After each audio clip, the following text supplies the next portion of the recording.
इस कैटेगरी में आता। जब बैकवर्ड क्लासेस कमीशन ने ये कहा कि ओबीसी कास्टों के लिए आप फॉर्म भरिए, लाइन लग गई डीसी ऑफिस और एसडीएम ऑफिस के अंदर, तहसील ऑफिस के अंदर ओबीसी वर्ग और 42 से ऊपर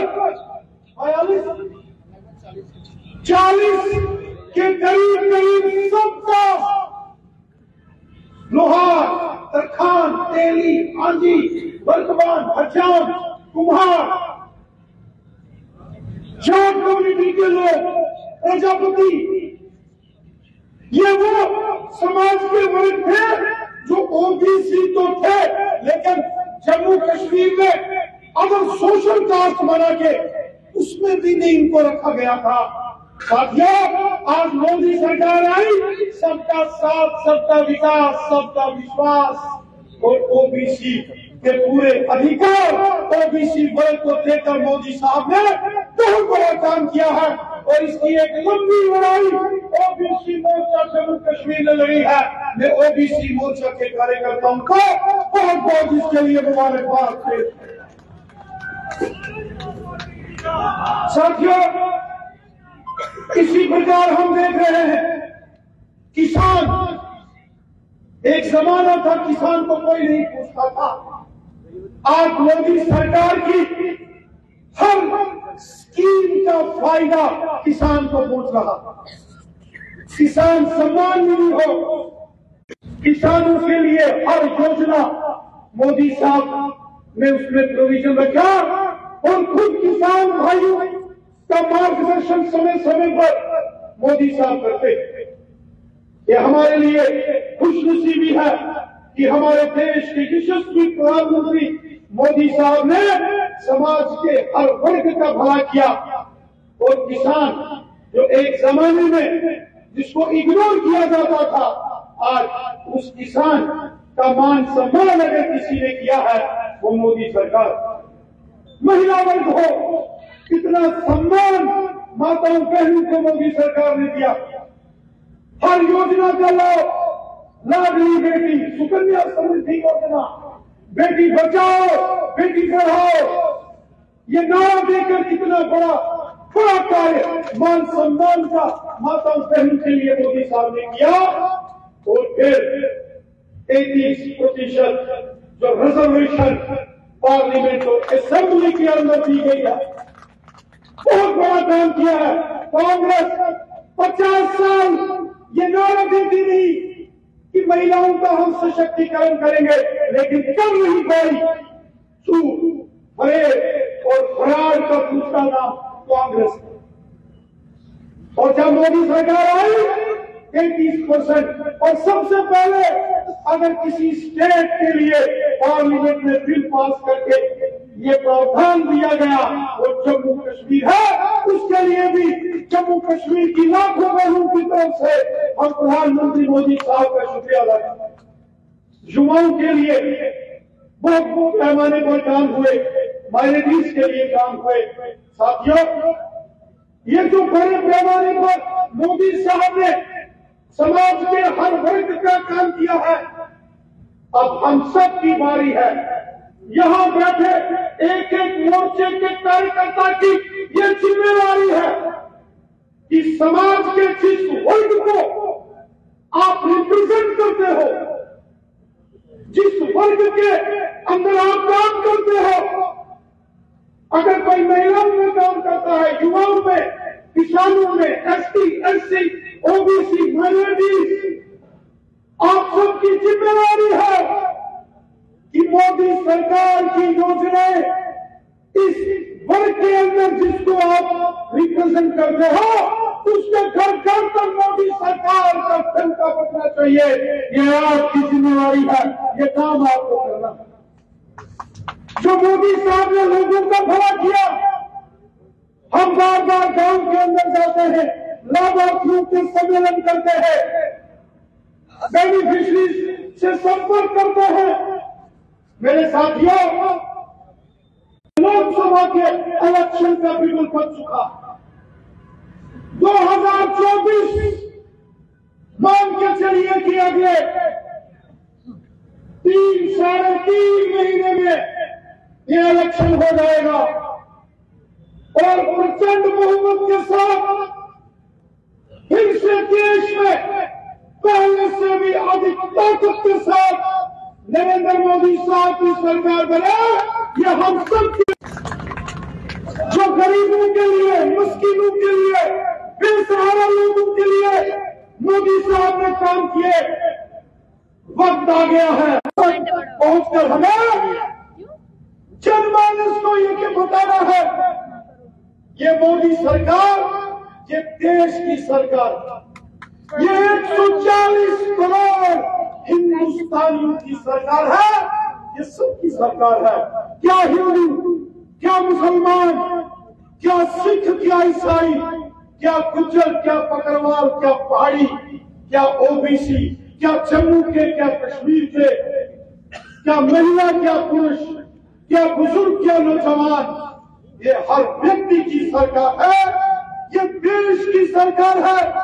जहां मोदी साहब ने गरीबों के लिए भलाई का काम किया, वही पूरी दुनिया में आज हिंदुस्तान के तिरंगे झंडे को झुककर दुनिया सलाम करती है। इसके लिए भी मोदी साहब ने जो प्रयास किए, ये उसी का परिणाम है कि दुनिया हिंदुस्तान को आज झुककर सलाम करती है। एक दौर था जब जम्मू कश्मीर के अंदर पत्थरबाजी होती थी, हड़तालों के कैलेंडर आते थे, बम, बंदूक, पिस्तौल, गोलियों और ग्रेनेडों का शोर सुनाई देता था। आज वो दौर खत्म हुआ है।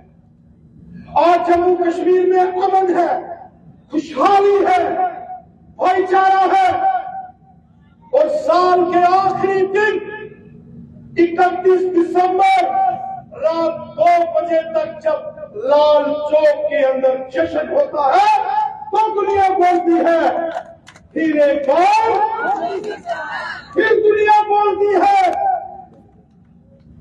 जब कंधार, करनाल, किश्तवाड़ से लेकर कठुआ तक, किश्तवाड़ से लेकर पाडर मचेल से लेकर पुंछ तक जब चारों तरफ डेवलपमेंट है, अमन है, खुशहाली है, सबका साथ, सबका विकास और सबका विश्वास है, तो देश का और जम्मू कश्मीर का बच्चा बच्चा बोलता है, फिर एक बार, फिर एक बार, फिर एक बार।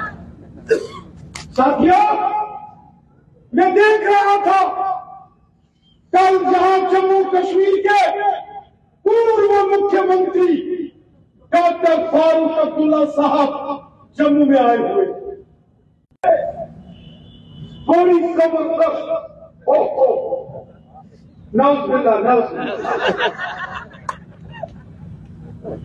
क्या बोल रहे थे? गुज्जर बकरवालों के साथ जुल्म हुआ है। ये कौन बोल रहे थे? डॉक्टर फारूक अब्दुल्ला साहब 70 साल में से जो 50 साल के लिए हुकूमत की जो चीफ मिनिस्टर है, वो आज कहते हैं कि गुज्जर बकरवालों के साथ जम्मू कश्मीर में इसकी साल हुआ। मोहतरम डॉक्टर फारूक अब्दुल्ला साहब और नेशनल काउंसिल से हुक्मरानों को माफी मांगनी चाहिए, माफी मांगनी चाहिए, कांग्रेस के लोगों को माफी मांगनी चाहिए, पीडीपी के हुक्मरानों को जो यहाँ चीफ मिनिस्टर बनकर सरकारें चलाते थे। यहाँ कभी बीजेपी का चीफ मिनिस्टर नहीं रहा। सरकार उसकी होती है जिसका चीफ मिनिस्टर होता है। बीजेपी का तो इससे पहले तो रहा ही नहीं।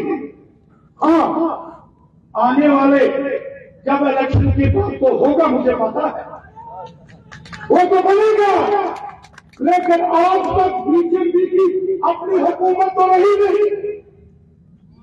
तो ये जो जुल्म सितम, ये जो इस्तिसार गुज्जर बकरवालों के साथ हुआ, ये नेशनल कॉन्फ्रेंस कांग्रेस और पीडीपी ने किया, जो ओबीसी के साथ जुल्म सितम हुआ, ये नेशनल कॉन्फ्रेंस कांग्रेस और पीडीपी ने किया। जो किसानों के साथ जुल्म सितम और तशद्दुद हुआ, ये नेशनल कॉन्फ्रेंस कांग्रेस और पीडीपी ने किया। महिलाओं के साथ जो नाइंसाफियां हुई, युवाओं के साथ नाइंसाफियां हुई, माइनॉरिटीज, सिख समाज, क्या डॉक्टर फारूक अब्दुल्ला जब यहां चीफ मिनिस्टर थे, क्या वो माइनॉरिटीज के लिए जो यहां सिखों में आनंद कॉलेज के लिए आनंद मैरिज एक्ट, हमारे सिख समाज के भाई बहन हमेशा लड़ते रहे आनंद मैरिज एक्ट जम्मू कश्मीर में लागू हो, क्या वो नहीं कर सकते थे? कर सकते थे, लेकिन सिख समाज के से उन्होंने दुश्मनी की, इसलिए उन्होंने कभी ना सिखों का भला किया, ना ओबीसी का भला किया, ना नेशनल कॉन्फ्रेंस कांग्रेस पीडीपी ने गुजर बकरवालों का भला किया। और आज जब नेशनल कॉन्फ्रेंस कांग्रेस और पीडीपी ये देख रही है एक जन सैलाब पूरे जम्मू कश्मीर का भारतीय जनता पार्टी में शामिल हो रहा है, तो इनको तकलीफ हो रही है। और आज डॉक्टर फारूक अब्दुल्ला साहब को गुजर बकरवालों की, एससी समाज की, ओबीसी समाज की याद आ रही है। अभी और ज्यादा आएगी, अभी और चिल्ला चिल्ला कर बोलेंगे, लेकिन इनकी सुनने वाला अब कोई नहीं है। लोग इनको जानते हैं, इन्होंने कितनी तबाही जम्मू कश्मीर की है। इसलिए मेरा आप सबसे निवेदन है, ये लोग आएंगे हिंदू और मुसलमान और सिख के बीच में सहन खोल के ये राजनीति करेंगे। इस षड्यंत्रकारी राजनीति से हमने बचना है।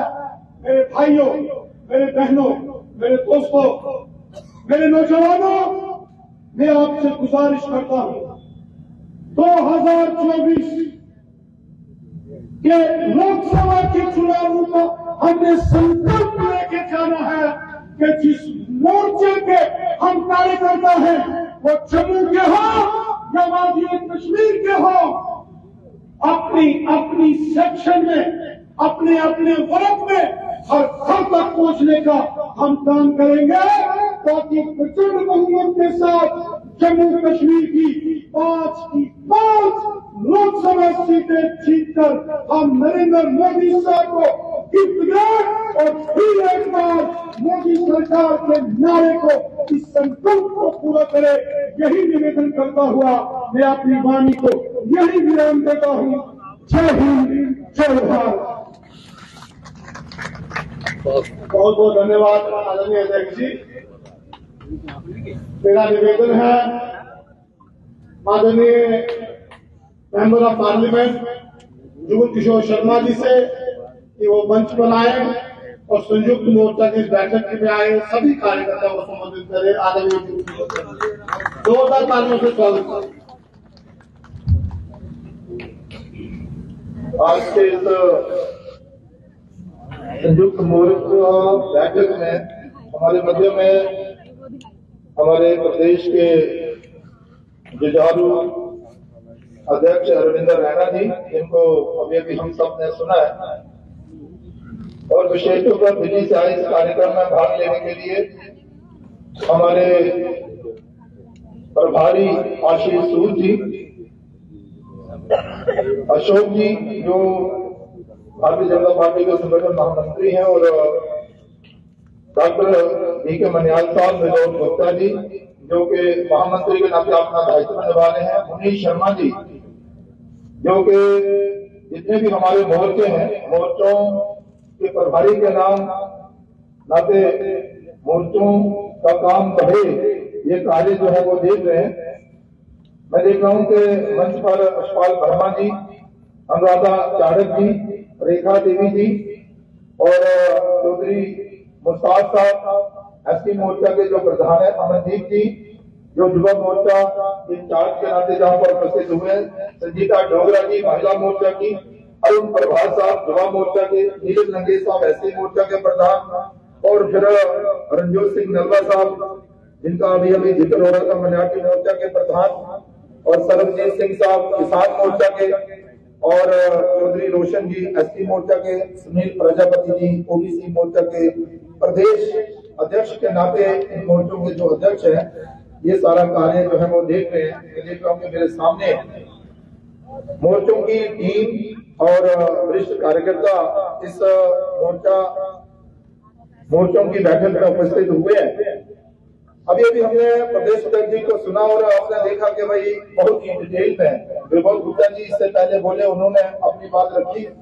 प्रदेश अध्यक्ष जी ने मोर्चों का दायित्व और भारतीय जनता पार्टी संगठन के नाते जो हम सब कार्य कर रहे हैं, देश के प्रधानमंत्री और सरकार द्वारा किए जा रहे कार्यों की चर्चा जहां पर जो है वो की है। मैं थोड़े से शब्दों में इतना ही कहना चाहता हूं कि देखिए, मोदी सरकार द्वारा गरीबों के उत्थान के लिए बहुत सारे कार्य जो है वो हो रहे हैं, योजनाएं भी हो रही है, योजनाएं भी चल रही है, लेकिन विशेष तौर पर मोर्चों का गठन जो भारतीय जनता पार्टी ने किया है, इसका एक ही कारण है कि काम तो बड़े बड़े, लेकिन हर वर्ग में भारतीय जनता पार्टी का काम जो है वो होना चाहिए। इसीलिए मोर्चों का गठन किया गया है और बहुत बड़ा दायित्व स्टेट प्रधान के नाते मोर्चा प्रधान को जो है वो दिया गया है, ताकि हम अपने अपने वर्ग में एससी मोर्चा, ओबीसी मोर्चा, महिला मोर्चा, बूथ लेवल तक हमारी इकाइयां भी हो और हमारा काम भी बढ़े, और विशेष तौर पर नए लोग जो हैं ज्यादा से ज्यादा हमारे साथ जुड़े, भारतीय जनता पार्टी की विचारधारा के साथ जुड़े और हम उनका मान सम्मान भी करें। नए लोगों को जोड़ना यह भी हमारा दायित्व है, और आगे बात शायद आएगी कि भाई ज्ञानी के कार्यक्रम जो है वो करने चाहिए। नए लोगों को, अच्छे लोगों को पार्टी में लाना, उनका मान सम्मान करना, विचारधारा के साथ जोड़ना, ये भी हमारी जो मोर्चों की टीम है उनका जो है दायित्व बनता है। मैं बात कर रहा था मोदी सरकार की। सरकारें तो पहले में रही है, लेकिन जितना मान सम्मान हर वर्ग को मोदी सरकार ने दिया, विशेष तौर पर मोदी जी ने दिया, शायद ही किसी सरकार ने दिया होगा, लेकिन इन सारे वर्गों की अनदेखी जो है वो पहले होती रही है, लेकिन इनका जो मान सम्मान जो किया है वो मोदी सरकार ने किया है। एक नहीं अनेक किस्म की योजनाएं जो है वो हर वर्ग के लिए चलाई गई है। रविंद्र जी माता बहनों का जिक्र कर रहे थे, जहां आजाद जी ओबीसी के जो हमारे वर्ग के लोग हैं उनका कर रहे थे, माइनॉरिटी का जो ऐसी मोर्चा के लोगों को ये जिक्र जहां पर कर रहे थे। एक नहीं अनेक योजनाएं जो है वो इन वर्गों के लिए देश के प्रधानमंत्री ने चलाई है, लेकिन मैंने देखा कि कोई भेदभाव नहीं है, कहीं जात पात मजहब या पार्टी जिसको दूर रखकर इन योजनाओं का लाभ देश के नागरिकों को मिले और फिर गरीबों को मिले, उसके लिए देश के प्रधानमंत्री जो है वो प्रयासरत है। मित्रों, अभी हमने देखा कि भाई ये एक कार्यक्रम विकसित भारत संकल्प यात्रा के माध्यम से मोदी जी की गारंटी वाली जो गाड़ी है वो हर पंचायत तक पहुंची है।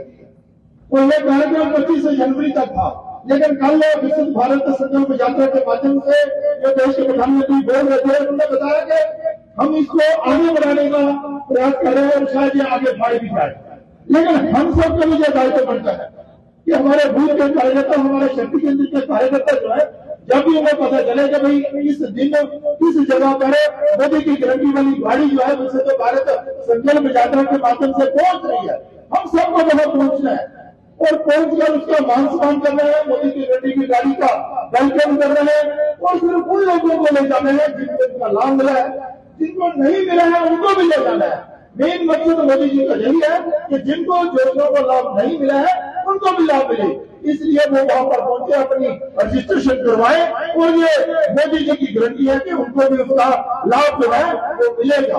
हम सबका दायित्व बनता है कि हम अपने मोर्चे के लिए मजबूती के लिए काम करें और फिर शक्ति केंद्र और बूथ लेवल तक भारतीय जनता पार्टी के साथ उस हर वर्ग को जोड़े जो आज तक भी हमसे जुड़ा पीछे है, और वो कार्यकर्ता हर कार्यक्रम में हम अक्सर देखते रहते हैं कि भाई जो मोर्चों के कार्यक्रम होते हैं, आज तो पदाधिकारियों को मोर्चे के जो जिलों में कार्यकर्ता उनको बुलाया गया है, लेकिन आने वाले दिनों में मोर्चों के सम्मेलन भी होंगे। ये तो बैठक है और सम्मेलनों में उन लोगों को बुलाना है जो आज तक हमारे कार्यक्रम में नहीं पहुंचे हैं, बीजेपी के कार्यक्रम में नहीं पहुंचे हैं, दूसरी पार्टी के कार्यकर्ता हैं, उनको अगर एक बार हम लाएंगे ना, मुझे आज में याद है तो मन की बात का कार्यक्रम था, तो उसमें कुछ हमारे सिख बंधु आए हुए थे, उन्होंने कहा कि भाई देखिए पहले हम मन की बात के कार्यक्रम में नहीं जाते थे, और बीजेपी के सीनियर लीडर ने कहा कि मन की बात के कार्यक्रम में आओ, जाओ, आने में क्या प्रॉब्लम है, सुनो तो सही क्या कह रहे हैं मोदी। एक कार्यक्रम में गए, फिर हमारी सभी दूसरे कार्यक्रम में नहीं गए। वहां तो उन्होंने भारतीय जनता पार्टी नहीं जानी थी, उनको लगा कि नहीं, भारतीय जनता पार्टी समर्पण भाव से काम करती है, देश का मान सम्मान भी बना रही है। मैं ज्यादा समय न लेता हुआ इतना ही कहूंगा कि आने वाले दिनों में जो जिम्मेवारियां हमें मिली है उनका निर्वाह करने के लिए हम जी जान से काम करेंगे। जहां पर प्रदेश अध्यक्ष जी ने बताया कि पार्लियामेंट में भी ओबीसी के लिए जहां भरू के लिए विश्वकर्मा योजना के माध्यम से बहुत बड़ी गिनती आज तक भी अनदेखी हुई है, देश के प्रधानमंत्री जी ने उनको भी मान सम्मान किया है। तो ये कारण है कि भाई मोदी अपने पांव पर खड़े हो, आत्मनिर्भर हो, और वो जो विरासत हमें मिली है उसे संभाल कर हमें रखना है। माता बहनों में जिस तरह के मान सम्मान लोगों किया, एक नहीं नए जो बुलाई है, लेकिन विशेष तौर पर ये जो वर्षों से पहले डिमांड भी थी और कहने को तो हर पार्टी कहती है, लेकिन दिया किसी ने नहीं। ये जो आरक्षण वाले बहनों को दिया है असेंबली में भी, ये जो है अब मोदी सरकार ने जो है दिया है। मैं ज्यादा समय नहीं लेता हूँ, इतना ही बात करूंगा कि आने वाले दिनों में हम अपने अपने मोर्चों की मजबूती के लिए कार्य करें, तो जो भी कार्यक्रम हमें मिलता है हम उसे सफल करने का प्रयास करें। इतने ही शब्द कहते हुए आप सबका बहुत बहुत धन्यवाद। जय हिंद, जय भारत। जुगल जी, भारत माता की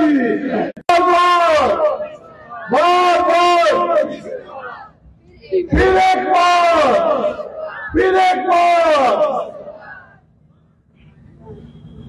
आज इस बैठक के लिए विशेष रूप से दिल्ली से चलकर हमारे बीच में आए हैं, और मैं आदरणीय आशीष जी को ये बताना भी चाहूंगा कि आदरणीय आशीष जी जो संयुक्त मोर्चा बैठक है जिसमें आप यहां पहुंचे हैं, हमें लगता था कि थोड़ी ठंड है, ठंड के कारण औसतता संख्या जो है वो पूरी ना आ सके, 75% लोग ही पहुंचे, लेकिन हम यहां देख रहे हैं कि जो सूचियां मोर्चों के अध्यक्षों ने दी है वो 99% सूचियों के लोग जो है वो यहां पहुंचे हैं।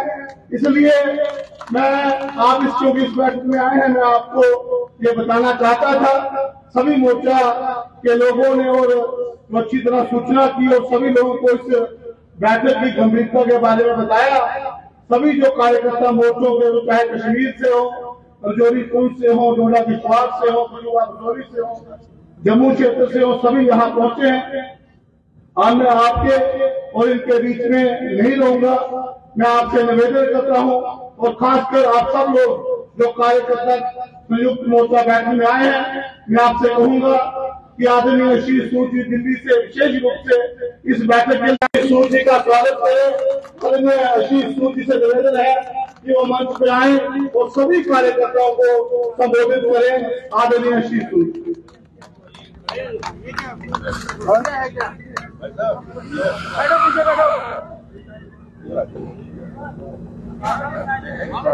चलो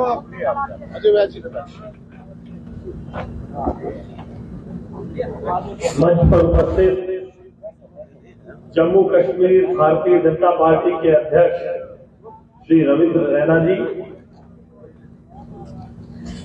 पार्टी के दोनों महामंत्री विबोध गुप्ता जी और देवेंद्र मन्याल जी, लोकप्रिय और कर्मठ सांसद नरेंद्र मोदी जी की जो टीम इंडिया नरेंद्र मोदी जी संसद में बैठी हुई जिस टीम को कहते हैं, उसके सदस्य जुगल किशोर शर्मा जी, मंच पर उपस्थित मोर्चे के विभिन्न मोर्चों के अध्यक्ष नीलम जी, संजीता डोगरा जी, सुनील जी, अरुण प्रभात जी, नलवा जी, सरबजीत जी, चौधरी भूषण जी, पार्टी के राष्ट्रीय पदाधिकारी के रूप में यहाँ उपस्थित रेखा जी, रिछपाल जी, चौधरी मुश्ताक जी और युवा मोर्चा के प्रभारी के रूप में यहाँ उपस्थित मेरे मित्र अमनदीप जी, कार्यक्रम का संचालन कर रहे मनीष जी, अनुराधा चाणक जी और उपस्थित कार्यकर्ता बंधुओं एवं बहनों, भारतीय जनता पार्टी की ये संयुक्त मोर्चाओं की बैठक है। आप में से कुछ लोग जो कभी युवा मोर्चा में रहे होंगे, अब धीरे धीरे किसान मोर्चा या किसी अन्य मोर्चा में गए होंगे, शायद उनके लिए मोर्चाओं की संयुक्त बैठक जो पिछले 2 वर्षों से भारतीय जनता पार्टी ने शुरू की है, वो एक नया फिनोमिना भी हो सकती है।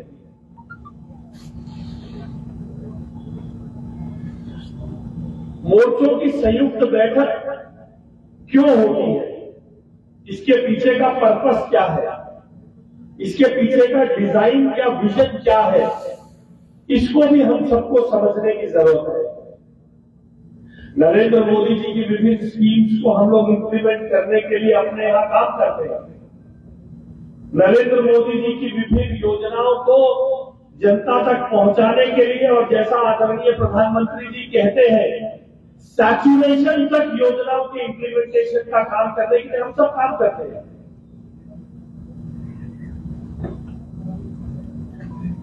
हर मोर्चा अलग अलग समाज के वर्ग को रिप्रेजेंट करते हुए वहां तक जाने के लिए काम करता है। महिलाओं में जाने का काम, एससी समाज में जाने का काम, ट्राइबल समाज में जाने का काम, किसानों के बीच में जाने का काम। जब हम सबके क्षेत्र अलग अलग है तो इन सब मोर्चों को एक जगह लाने का पर्पस क्या है? विनोद जी ने आपसे एक एक करके नारा लगवाया। महिला मोर्चा नारा लगाइए, भारतीय जनता पार्टी जिंदाबाद। माइनॉरिटी मोर्चा नारा लगाइए, फिर एक बार मोदी सरकार, ऐसे लगवाए ना नारे। अब आप सब मिलकर नारा लगाइए, फिर एक बार, और अब कल्पना करिए जब आप सबने अलग अलग नारा लगाया उसकी ताकत क्या थी, और जब भारतीय जनता पार्टी के साथ उसकी ताकत और उसकी पहुंच क्या है। इसलिए हम सब मोर्चों को इंटीग्रेट होकर भारतीय जनता पार्टी के काम को और समाज के सब वर्गों तक चीज पहुंचाने का काम करने की विजन के साथ संयुक्त मोर्चाओं की बैठक एक जगह पर की जाती है।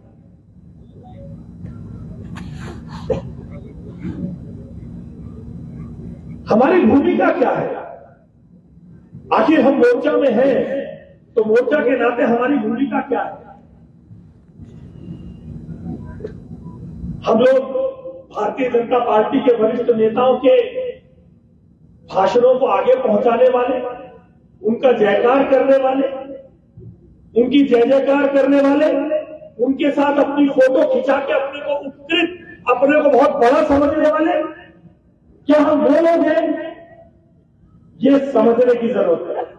या हम वो लोग हैं तो भारतीय जनता पार्टी का काम, भारतीय जनता पार्टी के विजन को सैचुरेशन के पॉइंट तक ले जाने का काम करने वाले हैं।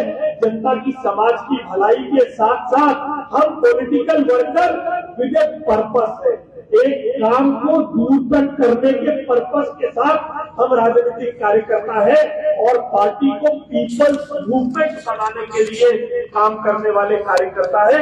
ये हम सबके लिए सोच का विषय। हम हैं क्या? हम वो उपकरण है जो नरेंद्र मोदी जी के विजन को जनता तक पहुंचा के जनता की भलाई, सर्व समाज की भलाई करने का काम करेगा, या हम वो उपकरण है जो किसी नेता के साथ अपनी फोटो उठा के अपने को बहुत बड़ा समझेगा?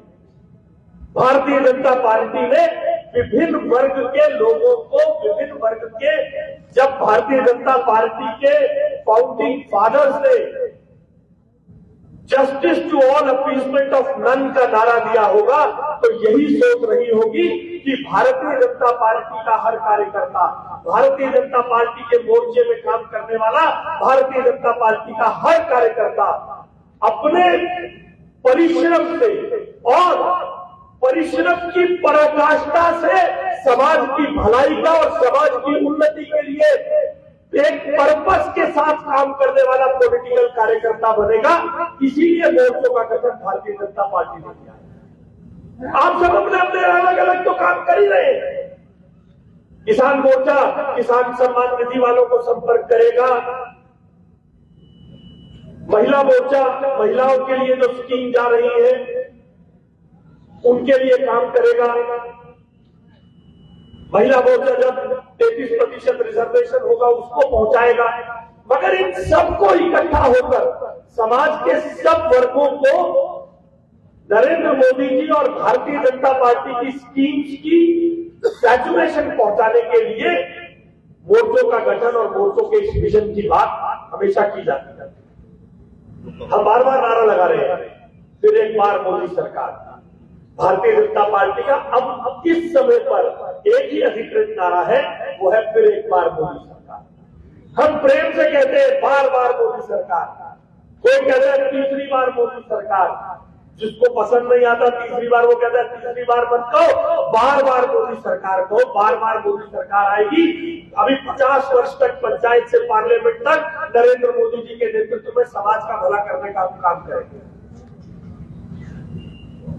मगर उस बार बार मोदी सरकार आने में हमारी भूमिका क्या है, ये तीसरी बार नरेंद्र मोदी सरकार आएगी कैसे, उसमें हमारा रोल क्या है, उस रोल को पूरा करने के लिए उस डायरेक्शन में क्या हम चल पड़े हैं, क्या रिटोरिक्स के साथ, क्या बड़े बड़े स्लोगन्स के साथ, क्या बड़ी बड़ी बातों के साथ उस रिटोरिक्स से नरेंद्र मोदी जी की सरकार आ जाएगी, या हमें अपनी सरकार की उपलब्धियों को बारीकी के साथ, या हमें अपने कंटेंट के अंदर ताकत के साथ, जब कोई हमसे ये सवाल पूछता है कि तुम्हारी सरकार ने क्या किया, तो उज्ज्वला का सिलेंडर दिया, मकान दिया के अलावा हम क्या क्या चीजें बता सकते हैं, कैसे मातृत्व वंदना योजना के अंतर्गत 5,000 रुपए नरेंद्र मोदी की सरकार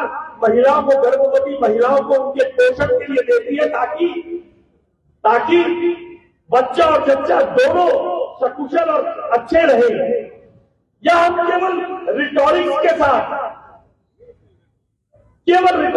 साथ तीसरी बार मोदी सरकार को लाने का सपना देखते हैं।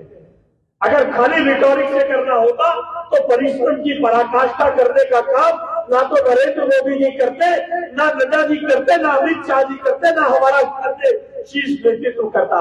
अगर वो परिश्रम की पराकाष्ठा कर रहे हैं तो इसलिए कर रहे हैं क्योंकि वो ये मानते हैं कि हमारा काम रिटोरिक्स से काम नहीं होगा, जनता के घर तक, जनता के दरवाजे तक, जनता के कोने कोने तक जब तक हम अपनी बात एक सही कंटेंट के साथ, सही तरीके के साथ नहीं पहुंचा देंगे, तब तक हमारा काम पूरा नहीं होगा। तब तक सरकार बार बार बनाने के बाद भी भारतीय जनता पार्टी के साथ, भारतीय जनता पार्टी और राष्ट्रवादी विचारों के प्रति जो एक नेगेटिव नैरेटिव खड़ा करने का काम किया जाता है, तमाम तरह के काम करने के बाद सरकार को कटघरे में खड़ा करने का जो काम किया जाता है, तो तब तक खत्म नहीं होगा जब तक हम सही कंटेंट के साथ, सही शब्दों के साथ, सही तरीके के साथ अपनी बात लोगों के तक नहीं पहुंचा पाएंगे। इसके लिए बार बार मोदी सरकार आने के लिए, फिर एक बार मोदी सरकार आने के लिए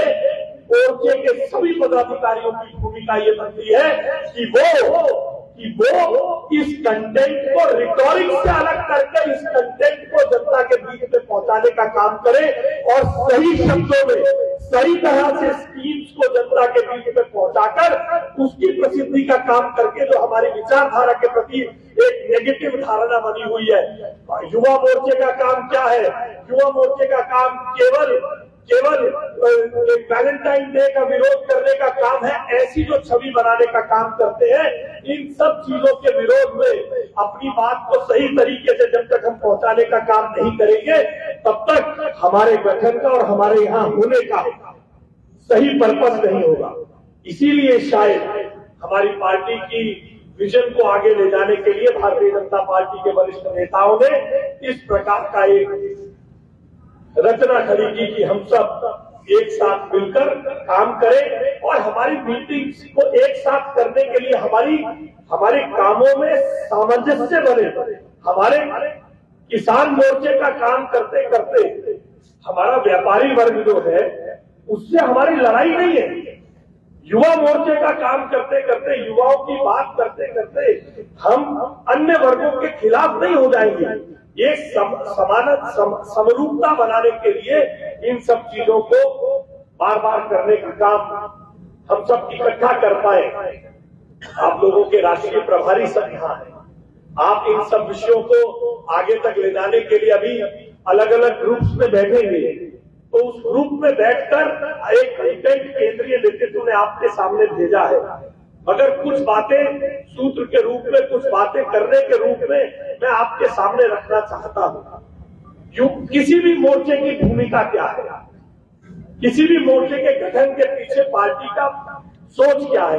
उसकी सोच यह है कि उस वर्गों में भारतीय जनता पार्टी के काम को आगे लेके जाए। आप में से भी जिन लोगों को कल को बड़ा नेता बनना है, मैं इस बात को जानता हूं, जो भी राजनीतिक कार्यकर्ता होता है वो जो आखिरी पंक्ति में बैठा है, अगर वो राजनीतिक कार्यकर्ता है और राजनीतिक एम्बिशन लगता है तो उसके भी मन में आता है कि कभी वहां जहां जुगल किशोर जी बैठे जिस मंच पर, उस मंच पर मेरे को भी बैठना है। तो अगर वहां तक की कल्पना किसी कार्यकर्ता के मन में रहती है, अगर वहां तक की सोच किसी कार्यकर्ता के मन में रहती है, तो अपने क्षेत्र में अपने मोर्चे के कार्यकर्ता के रूप में काम करने की समझ उसको विकसित करनी होगी।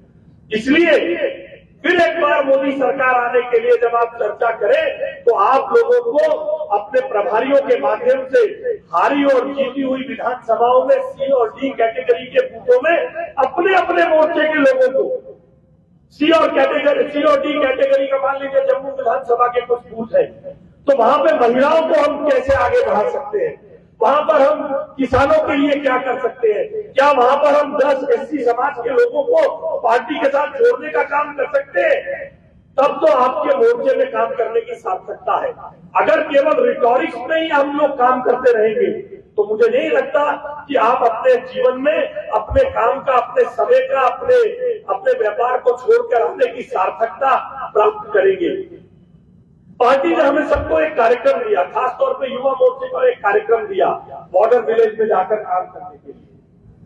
तो बॉर्डर विलेज हमारे 2 बार जाकर बैठक करने से जुड़ती नहीं है। नरेंद्र मोदी जी ने या पार्टी के जिन्होंने विजन बनाया, उन विजन को, उस विजन में वहां जाकर उनसे जुड़ाव करने की बात है। मगर अगर हमने उसको कार्यक्रम के रूप में लिया है कि अब हमने वहां बॉर्डर विलेज में गए थे, एक बैठक पार्टी ने कही थी, हमने रिपोर्टिंग के लिए केंद्र स्तर पे और राज्य स्तर पे इस बात को रख दिया है, तो इससे शायद आपके काम की पूर्ति नहीं होगी। बॉर्डर विलेज में जाकर पार्टी का काम भी नहीं बढ़ेगा। ये हमारे काम के कल्चर में होना चाहिए। सब मोर्चों का आने वाले समय में चुनाव से पहले उन बॉर्डर की विलेजेस में एक नेचुरल कोर्स में जाना आना बढ़ना चाहिए। इस तरीके के कामों के बारे में हमारी एक सॉफ्ट पावर है, हमारी एक देश की सॉफ्ट पावर है, जो कल्चर के रूप में, जो खेल के रूप में। तो हमारे युवा मोर्चे की एक्टिविटी में, क्योंकि आपके सामने बहुत सारी एक्टिविटीज घोषित की गई है, यहाँ आपके राष्ट्रीय पदाधिकारी उपलब्ध है, आप में से बहुत सारे लोगों को मालूम होगा, हर मोर्चे की अभी 25-25 हजार की देश के 2 कोनों में एक रैली होने वाली है। बताओ किसको पता है? वाह, एक बार फिर सुन लो मेरा सवाल, बाद में मत कहना हमें समझ नहीं आया था। 25-25 हजार लोगों की 2 रैली हर मोर्चे की देश के अलग अलग कोनों में होनी है। इसकी जानकारी आप में से किस किस को मिली है? आने वाले समय में मिलेगी। हम सबको बड़े बड़े किसान मोर्चे की, युवा मोर्चे की, एससी मोर्चा की, एसटी मोर्चा की, ओबीसी मोर्चा की, माइनॉरिटी मोर्चा, किसान मोर्चा की 25,000 लोगों की 2 रैली। अब इसमें अगर हम ही लोग चले जाएंगे, मैं अभी मनियाल जी से बात कर रहा था, यार हम सब एक ही तरह की बात करते रहते हैं, मोदी जी की स्कीम का ये करो, मोदी जी की स्कीम का वो करो। मैं कहा सामने भी मनियाल साहब बड़े बड़े नेता बैठे हैं, ये हमें टोकते होंगे, अरे यही पढ़ाएंगे हमें क्या, ये भी सब बड़े नेता है। तो इसी तरीके से अगर आप अपने ही लोगों को ले जाएंगे तो पार्टी का इन 25,000 लोगों की रैली को करने का पर्पस डिफीट हो जाएगा। तो इसके लिए इस तरीके की सॉफ्ट पावर खेल की, मैं दिल्ली में मैं यहां घूमते हुए देख रहा था, अभी एक बच्ची को अर्जुन पुरस्कार मिला, क्या नाम है उसका, शीतल। मुझे अभी 2 दिन से जम्मू में घूमते हुए सुनील शर्मा जी का एक बोर्ड दिखा, उसको बधाई देते हुए। अपने जन्मदिन के बोर्ड हम खूब लगाते हैं, अपने नेता के जन्मदिन के बोर्ड खूब लगाते हैं, मगर महिला मोर्चा को तो पूरे जम्मू कश्मीर को उस बच्ची के नाम पर, युवा मोर्चे को जम्मू कश्मीर की गली गली को उस बच्ची के नाम पे भर देना चाहिए था। खेल एक सॉफ्ट पावर है। उस बच्ची ने जिस परिस्थिति में चुनाव जीत पुरस्कार पाया है और जिस प्रकार का मेडल लिया है, समाज में उसकी प्रशंसा करके आप अपने व्याप को बढ़ाने का काम, उस खेल और कल्चर और कल्चरल हेरिटेज की पावर का इस्तेमाल करने का काम आप कर सकते हैं। तो जब आप ये 25-25 हजार के 2 कार्यक्रम कर रहे हो, अभी 25 तारीख को क्या इवेंट है कौन बता सकता है? 25 तारीख को कोई कार्यक्रम है, किसी को मालूम है? 25 जनवरी